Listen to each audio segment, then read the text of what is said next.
तो आदाब, नमस्कार, गुड इवनिंग, सत श्री अकाल। एक बार फिर आप तमाम लोगों का स्वागत है क्राइम कहानियां विद शम्स में। 31 जुलाई की बात है जब हमास के पॉलिटिकल चीफ और गाजा के एक्स प्राइम मिनिस्टर इस्माइल हानिया तेहरान में मौजूद थे, ईरान की राजधानी, और वहां एक धमाके में उनकी मौत हो गई। इस मौत के बाद तमाम तरह की बातें मीडिया में आई कि हानिया की मौत कैसे हुई। कहा गया कि नॉर्थ तेहरान के जिस बिल्डिंग के जिस अपार्टमेंट में रुके हुए थे, वहां किसी मिसाइल के जरिए या फिर ड्रोन के जरिए या फिर प्लेन के जरिए एयर स्ट्राइक हुआ और उसमें मौत हो गई। और इसके पीछे ईरान ने पहले दिन से इल्जाम लगाया कि इजराइल का हाथ है। अब हानिया वो शख्स है जो 27 अक्टूबर 2023 को जब इजराइल पर हमला किया हमास के मिलिट्री विंग ने, तो उसके बाद से लगातार फिलिस्तीन, हमास और इजराइल के बीच जंग के हालात बने हुए हैं, हमले लगातार हो रहे हैं। पर कुछ लोग हैं जो इसके बीच में एक शांति समझौता करने की कोशिश में लगे हुए हैं, क्योंकि बहुत सारे इजरायली नागरिक 100 से ज्यादा हमास के पास अब भी बंधक हैं। और इसमें चाहे वो कतर हो या फिर हमास के पॉलिटिकल विंग के हेड इस्माइल हानिया, ये भी इस निगोशिएशन में साथ हैं और बातचीत के जरिए इसका हल निकालना चाहते हैं। लेकिन उन्हीं इस्माइल हानिया की तेहरान में उस वक्त मौत हो जाती है जब वो ईरान के नए राष्ट्रपति उनके शपथ समारोह में हिस्सा लेने के लिए तेहरान पहुंचते हैं। शपथ समारोह में हिस्सा लेने के बाद वो तेहरान के ही एक इलाके में जो बेहद महफूज सुरक्षित है, वहां जाकर रुकते हैं और देर रात 2 बजे उसी घर में एक हमला होता है और उसमें धमाके में हानिया की मौत हो जाती है। लेकिन यह हमला हुआ कैसे था? क्या इस हमले के पीछे मिसाइल अटैक था, ड्रोन के जरिए किया गया था, प्लेन के जरिए किया गया था, क्या था? तो अब इसका खुलासा हुआ है, एक सनसनीखेज खुलासा ये कि कैसे हानिया की मौत की साजिश मोसाद कई बरसों से बुन रहा था। मोसाद यानी कि इजरायली खुफिया एजेंसी, दुनिया की सबसे शातिर, सबसे तेज तर्रार खुफिया एजेंसी। तो इस मोसाद ने हानिया की मौत के लिए बरसों कोशिश की और आखिरकार मोसाद इसमें कामयाब रहा। लेकिन यह साजिश बुनी कैसे गई, इसकी शुरुआत कैसे हुई?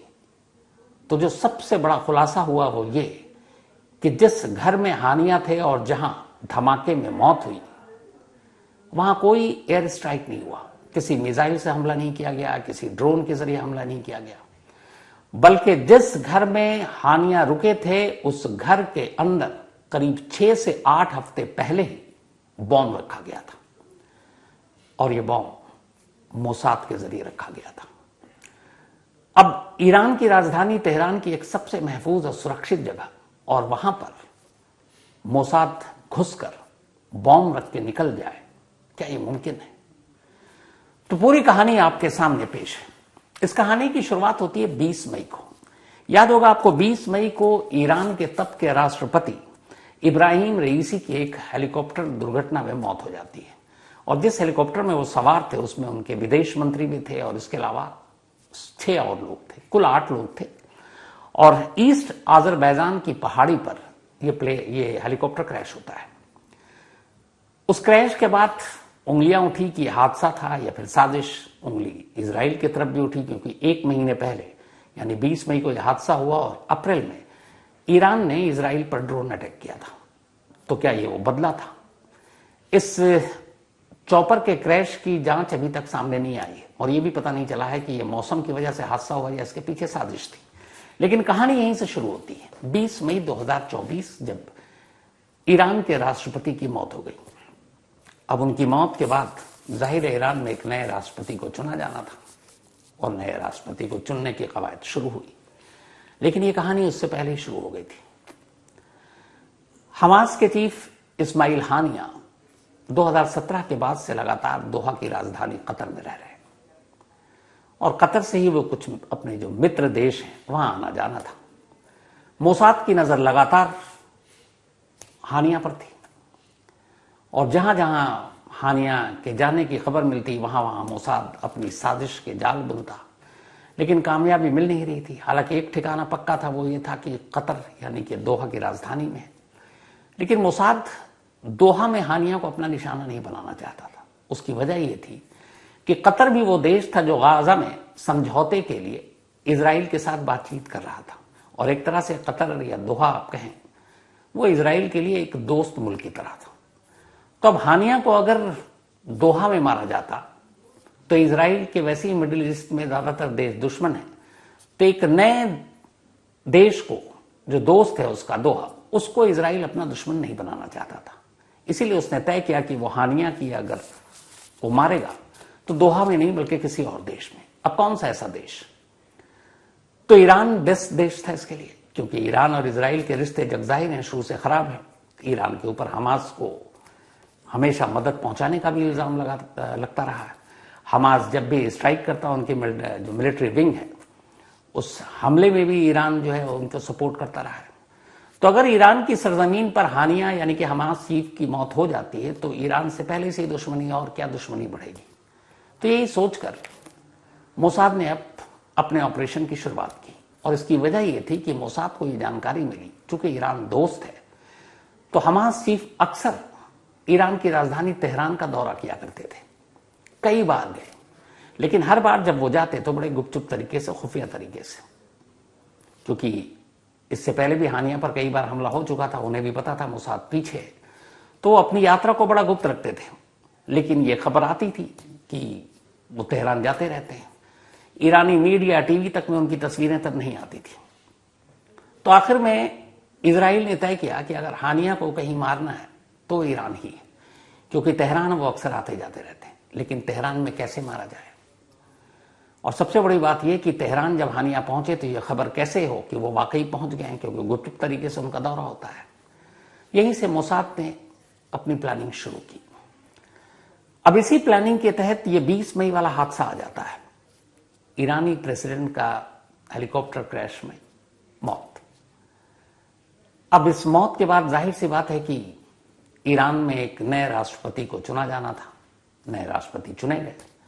अब उनका शपथ समारोह रखा गया, और वो था 31 जुलाई को। इस शपथ समारोह में 80 से ज्यादा ईरान के जो मित्र देश थे और उनके अधिकारी, उनके रहनुमा, सरबराह, वो लोग शपथ समारोह में शामिल होने के लिए तेहरान पहुंचे। और मोसाद को मालूम था कि जो हमास चीफ है इस्माइल हानिया, वो भी पक्का तेहरान पहुंचेगा नए राष्ट्रपति के शपथ ग्रहण समारोह में। और इसी की प्लानिंग 2-2.5 महीने पहले शुरू हो गई।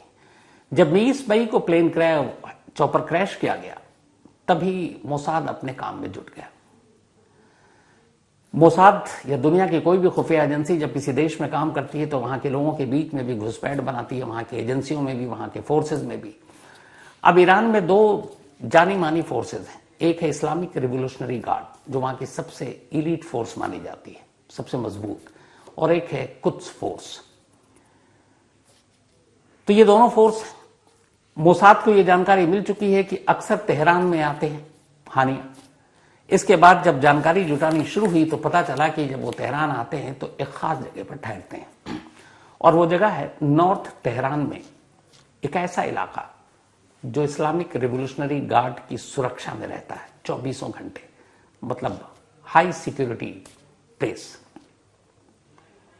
और उस नॉर्थ तेहरान की उस जगह का नाम है, जो उस कंपाउंड का, निशात। निशात का मतलब होता है जॉयफुल, खुशी, खुशगवार। तो ये नॉर्थ तेहरान में एक जगह है, एक बड़ा सा कंपाउंड है, और ये बहुत ही हाई सिक्योर ये पूरा कंपाउंड है। कहते हैं कि तेहरान में इस निशात कंपाउंड जो है उसका इस्तेमाल इस्लामिक रिवोल्यूशनरी गार्ड या फिर वहां की कुछ फोर्स खास मौकों पर करती है, खास मेहमानों के लिए। जैसे कोई सीक्रेट मीटिंग होनी होती है तो इसी कंपाउंड में होती है। कोई ऐसे गेस्ट आते हैं जिनके ऊपर ज्यादा थ्रेट है, जैसे हानिया जैसे लोग, तो उन्हें इसी कंपाउंड के गेस्ट हाउस में ठहराया जाता है। और फिर मोसाद ने यह पता किया कि हानिया जब भी तेहरान का दौरा करते हैं तो इसी निशात कंपाउंड के अंदर एक खास गेस्ट हाउस के एक ही कमरे में हमेशा रुकते हैं। इस जानकारी को डेवलप किया गया तो पता चला कि वो गेस्ट हाउस कौन सा है, वो कमरा कौन सा है। अब वो सारी जानकारी मिल गई। अब ये हो गया कि जानकारी तो हाथ में है, कौन सा गेस्ट हाउस है, कौन सा कमरा है, लोकेशन क्या है। अब हमला कैसे होगा, और उससे पहले जरूरी कि टारगेट वहां तक पहुंचाया कैसे जाए। तो इत्तेफाक से मौका मिलता है। 20 मई को ईरान के राष्ट्रपति की हेलीकॉप्टर दुर्घटना में मौत हो जाती है, नए राष्ट्रपति को चुना जाता है और उसके बाद उनके शपथ ग्रहण समारोह की तारीख रखी जाती है 31 जुलाई। यानी 20 मई के हुआ 20 जून 20 जुलाई, 1-2 महीना और 10 दिन, 2 महीना 10 दिन का वक्त काफी था। मोसाद को पक्का यकीन था कि हानिया इस शपथ ग्रहण समारोह में हिस्सा लेंगे और वो तेहरान आएंगे, और तेहरान आएंगे तो उसी नॉर्थ तेहरान के निशात कंपाउंड के अपने उसी कमरे में ठहरेंगे जहां वो इससे पहले करीब 6 बार से ज्यादा रुक चुके थे। अब टारगेट भी पहुंचने वाला है, हमला कैसे होगा, अब इसकी भी प्लानिंग की गई। प्लानिंग ये कि उस कमरे के अंदर एक बॉम्ब को पहले से रखा जाए, एक ऐसा बॉम्ब जो रिमोट से कंट्रोल होगा। अब एक ऐसी जगह जो इस्लामिक रिवोल्यूशनरी गार्ड के मतलब कब्जे में है, जहां चप्पे चप्पे पर पहरा है, वहां आम लोग तो छोड़िए, आम जो बाकी ही फोर्स के लोग हैं या बाकी सरकारी बड़े बड़े अफसर हैं, उनकी भी एंट्री नहीं है, क्योंकि वहां सिर्फ हाई टारगेट वाले लोग या बेहद सीक्रेट मीटिंग, उसी के लिए उस जगह का इस्तेमाल होता रहा। तब उस जगह पर सेंध मारकर एक बॉम्ब कैसे रखा जा सकता है बिना किसी के मिलीभगत के, बिना किसी के विश्वासघात किए हुए। लेकिन इस कोशिश में मोसाद लगी रही। इसके बाद 31 जुलाई की तारीख आती है। शाम तक हानिया वहां प्रेसिडेंट के साथ मिलते हैं, बाकी नेताओं के साथ मिलते हैं, बेहद खुश, और रात के फिर डिनर के बाद उन्हें कड़ी सुरक्षा में इस्लामिक रिवोल्यूशनरी गार्ड के लोग नॉर्थ तेहरान के उसी निशात कंपाउंड में ले जाकर छोड़ देते हैं। उसके बाद वो अपने एक बॉडीगार्ड के साथ उस कंपाउंड में जाते हैं और अपने कमरे में, जहां वो हमेशा रुकते थे, सोने के लिए पहुंच जाते हैं। अब धीरे धीरे रात बीतती है। सुबह करीब 2 बजे थे। अचानक कंपाउंड से एक धमाके की आवाज आती है। जितने भी वहां गार्ड थे वो भाग कर जाते हैं जहां से धुआं उठ रहा है। जब वो भाग कर गए तो देखा कि धुआं उसी कमरे से उठ रहा है जिस कमरे में हानिया रुके थे। उस कमरे की एक दीवार ढह चुकी थी, कुछ जो खिड़कियां थी उसके शीशे टूट चुके थे। इत्तेफाक से इस कंपाउंड में इमरजेंसी के लिए हमेशा मेडिकल स्टाफ भी मौजूद रहा करता था। फौरन मेडिकल स्टाफ को बुलाया गया। वो कमरे में पहुंचे, वहां देखे तो हानिया की मौत हो चुकी थी। गार्ड की सांसें चल रही थी, लेकिन जब तक उसका ट्रीटमेंट शुरू होता उसकी भी मौत हो गई। उस एक कमरे की उस दीवार को छोड़कर बाकी कंपाउंड में कहीं कोई नुकसान नहीं हुआ। हालांकि उसी कमरे के बराबर में फिलिस्तीन से ही जुड़े हुए इस आंदोलन से 3 और नेता रुके हुए थे, ठीक बराबर वाले कमरे में, लेकिन वहां कुछ नुकसान नहीं हुआ। अब जैसे ही इस हादसे की खबर मिली, फौरन कुद्स गार्ड और इस्लामिक रिवोल्यूशनरी गार्ड के सीनियर अफसरों को खबर दी गई उस कंपाउंड से। उनके चीफ वहां भागे भागे पहुंचे। वहां उन्होंने अपनी आंखों से देखा, और जब उन्हें यकीन हो गया कि यह हानिया की ही लाश है, तो फिर फौरन जो इस्लामिक रिवोल्यूशनरी गार्ड के चीफ हैं, कमांडर इन चीफ, वो पहुंचते हैं ईरान के सुप्रीम कमांडर आयतुल्लाह खुमैनी के पास। देर रात उन्हें उठाया जाता है और बताया जाता है कि ऐसे ऐसे एक धमाके में हमास चीफ हानिया की मौत हो गई, और साथ ही उनके बॉडीगार्ड की। उसके बाद आयतुल्लाह खुमैनी अपने घर पे एक मीटिंग बुलाते हैं और कहते हैं कि हानिया की मौत का बदला लेने के लिए इजराइल पर हमला जरूरी है। अब यहां तक बात आ गई। अगले दिन अब तेहरान के और ईरान के तमाम मीडिया में खबर आती है। खबर ये कि हानिया की मौत एक एयर स्ट्राइक में हुई, किसी मिसाइल अटैक के जरिए मिसाइल से हमला किया गया, और शायद ड्रोन और बाकी चीजों से यही चला। लेकिन जब शुरुआती तफ्तीश हुई और जांच हुई इस्लामिक रिवोल्यूशनरी गार्ड और कुद्स फोर्स के जरिए, तो उन्होंने पाया कि उस जिस कमरे के अंदर हानिया रुके हुए थे, उस कमरे में कहीं से भी बाहर से किसी ऑब्जेक्ट के आने की कोई निशानी नहीं है। जैसे अगर एयर स्ट्राइक होगा, मिसाइल होगा, ड्रोन से हमला होगा, तो बाहर से छत, दीवार या कुछ तो होगी, लेकिन वहां जो धमाके के निशान थे वो कमरे के अंदर की तरफ से थे। तो इससे फिर ये थ्योरी खत्म हो गई कि ये एयर स्ट्राइक था। तो जो बाकी चीजों की तफ्तीश की गई तो पता चला कि ये बॉम्ब इसी कमरे के अंदर रखा हुआ था, और जो बॉम्ब था जब उसकी जांच की गई बाद में फॉरेंसिक टीमों ने की, तो पता चला कि इसको एक रिमोट के जरिए डेटोनेट किया जाना था। मतलब ये रिमोट बम था और उस रिमोट से इसको बॉम्ब को ब्लास्ट करना था। अब सवाल यह था कि तेहरान की सबसे सुरक्षित और महफूज जगह पर एक बॉम्ब को कौन रख सकता है। तो फिर सारी चीजें जब हुई तो पता चला कि बॉम्ब अभी का रखा हुआ नहीं है, क्योंकि हाल के वक्त में कई चीजें हुई थी उसी कंपाउंड के अंदर। तो फिर अंदाजा लगाया गया कि यह बॉम्ब कम से कम 6 से 8 हफ्ते पहले इस कमरे में रखा गया। अब एक बॉम्ब का उस कमरे में रखा जाना इस्लामिक रिवोल्यूशनरी गार्ड या फिर कुछ फोर्स, ईरान की इंटेलिजेंस एजेंसियां, इन सब के ऊपर एक बड़ी नाकामी का धब्बा थी, क्योंकि हानिया जैसा टारगेट हमास चीफ जब जहां पे उसको रखा जाता है उससे पहले बाकायदा उसकी रेकी होती, तलाशी ली जाती, इवन एंटी बॉम्ब स्क्वाड और ये सारी चीजें होती हैं। लेकिन उसके बावजूद अगर उस कमरे में 6 से 8 हफ्ते पहले कोई बॉम्ब रखकर चला गया तो ये अपने आप में बड़ी हैरत अंगेज बात है। और अगर मोसाद ने ही ये सब कुछ किया जो अब तक क्लियर है, तो फिर मोसाद के एजेंट वहां जाकर बॉम्ब रखकर निकल जाएं ये लगभग नामुमकिन है। तो फिर ये बॉम्ब वहां तक पहुंचा कैसे? तो शुरुआती जांच में तो यही निकल रहा है कि कोई विश्वासघाती है, यानी अपने लोग, चाहे वो इस्लामिक रिवोल्यूशनरी गार्ड के हों, कुछ फोर्स के हैं, या फिर उस कंपाउंड के वो लोग जिनके पास अथॉरिटी है। या बहुत मुमकिन है कि इस्लामिक रिवोल्यूशनरी गार्ड में ही मोसाद के एजेंट हों या कुछ फोर्स में हों और जिन्होंने ये सारी प्लानिंग की। दूसरा सवाल यह था कि अगर रिमोट से कंट्रोल था तो वो रिमोट का बटन किसने दबाया और कहां से दबाया। तो उसमें 2 थ्योरी आ रही है। एक ये कि रिमोट कंपाउंड से बहुत ज्यादा दूर नहीं, अगर मिली भगत विश्वासघाती है तो उसने वहीं से दबाया, हालांकि उसकी उम्मीद कम है। दूसरी ये आ रही है कि रिमोट जो है सैटेलाइट के जरिए ऑपरेट किया गया है और इससे पहले मोसाद ऐसा कर चुका है।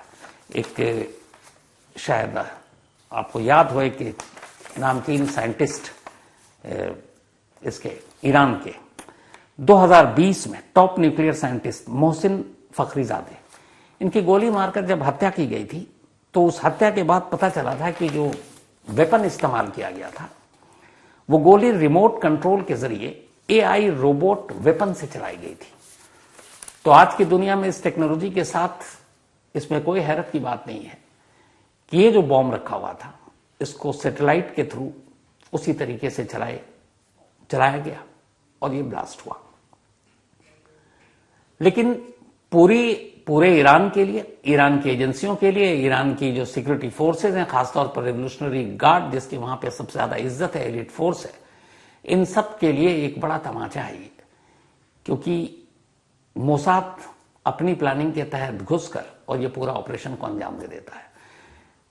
ये मिसाइल अटैक या ड्रोन अटैक की थ्योरी इसलिए भी अब नकारी जा रही है क्योंकि किसी भी तरीके से ईरान के एयर स्पेस में घुसकर आप एयर स्ट्राइक करते हैं तो ईरान की जो एयर डिफेंस सिस्टम है वो पकड़ लेगी, वो रडार पकड़ लेगी, तो बड़ा जोखिम है। और दूसरा, अगर आप ऐसा करते हैं तो एक तरह से आप जंग का ऐलान कर रहे हैं, तो इजराइल ये भी नहीं चाहेगा कि दूसरे की सरहद में घुसकर, उसके एयर स्पेस में घुसकर वो स्ट्राइक करे, तो उसमें जोखिम है।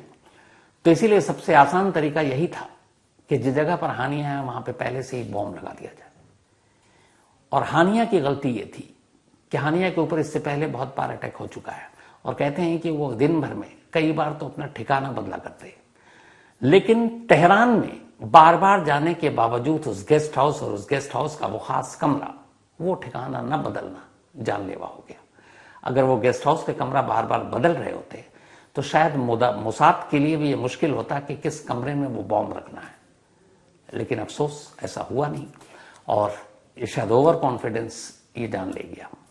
न्यूयॉर्क टाइम्स की भी एक रिपोर्ट आई है और जिसमें उन्होंने कुल 7 मिडिल ईस्ट के टॉप लेवल के ऑफिशियल्स, जिसमें 2 ईरान के ऑफिशियल्स हैं, उनके हवाले से ये रिपोर्ट छापी है कि हानिया की मौत किसी एयर स्ट्राइक से नहीं हुई बल्कि उस कमरे में रखे एक बॉम्ब से हुई और उस बॉम्ब को रिमोट से डिटोनेट किया गया और ये बॉम्ब लगभग 2 महीने पहले उस कमरे में ले जाकर रख दिया गया था। तो मोसाद की प्लानिंग देखिए कि पहले पूरी जानकारी हासिल करना कि हानिया कतर के बाहर कब कब किन किन देशों में जाते हैं, कहां पे वो अक्सर जाया करते हैं। कतर में इसलिए नहीं करना क्योंकि कतर से दुश्मनी नहीं मोल लेनी है और ईरान से पहले से दुश्मनी है तो वहां कुछ हमला भी होता है तो कोई अलग बात होगी नहीं। और फिर कब वो तेहरान पहुंचेंगे, कहां रुकेंगे, किस कमरे में होंगे और उस कमरे में कब बॉम्ब रखना है और कैसे उसको रिमोट से फिर डिटोनेट करना है। ये प्लानिंग हाल की नहीं थी। जो सोर्सेज उनके हिसाब से ये प्लानिंग जो है हानिया को मारने की कई बरस से चल रही थी। और आखिर में जब तेहरान का ये लोकेशन मोसाद को कंफर्म हो गया इस निशात कंपाउंड का, उसके बाद फिर ये हुआ कि उस कंपाउंड तक कैसे पहुंचा जाए और फिर वहां पे किस तरीके से, किस वेपन से मारा जाए, फिर उसकी प्लानिंग हुई। और अब ईरान में इंटरनल इन्वेस्टिगेशन शुरू हो चुका है कि वो कौन है विश्वासघाती, क्योंकि बिना अंदरूनी शख्स की मिली भगत के इस ऑपरेशन को अंजाम देना नामुमकिन है। तो वो शख्स कौन है? हो सकता है इसका जल्दी खुलासा हो, लेकिन यह खुलासा सामने आ पाएगा भी कि नहीं, इसको लेके डाउट है।